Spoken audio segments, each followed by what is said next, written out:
मित्रांनो, भाऊच्या धक्क्यामध्ये एक शॉकिंग न्यूज समोर निघून आलेली आहे. इथे की नाही आता घरामध्ये होणार आहे डबल इव्हेक्शन. आता कोण जाणार आहे 2 सदस्य घराच्या बाहेर. तर इथं रितेश भाऊने की नाही घरामध्ये की नाही एक असे दार आणले की नाही त्यामध्ये की नाही सर्व सदस्य की नाही जे 6 नॉमिनेशन झालेले आहेत त्यांना त्या दारामध्ये जाऊन बसायचं आहे. म्हणजे ते आता डायरेक्ट ते की नाही दाराच्या घराबाहेर जाणार आहे. आता घराला कोणामध्ये भेटायला त्यांना चान्स भेटणार नाही. कारण की नाही सर्व सदस्यांना आता हे हितेश भाऊंनो सांगले, की तुम्ही जे 6 जण नॉमिनेशन झालेले आहेत ना, ते दाराच्या पाठीमागे राहणार आणि की जर ते डबल इलेक्शनमध्ये तुमचं नाव आलं असेल, तर तुम्ही डायरेक्ट की नाही गेट बाहेरून जाणार. कारण तिथं सदस्यांना कोणालाही भेटणार नाही.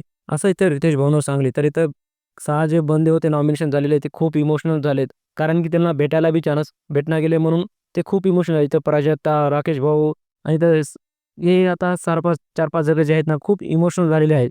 तर मित्रांनो आता घरामध्ये तर खूप मोठा आता शॉकिंग ट्विस्ट आहे. कारण की नाही एक सदस्य जाणार आता त्याच्याबद्दल 2 जाणार. कारण की डबल इलेक्शनमध्ये की नाही आता बिग बॉसने खूप मोठा ट्विस्ट आणलेला आहे, की ह्यामुळे की नाही घरामध्ये झाला आता खूप सन्नाटा. मित्रांनो तुम्हाला काय वाटतं आता 2 सदस्य कोण जाणार घराबाहेर?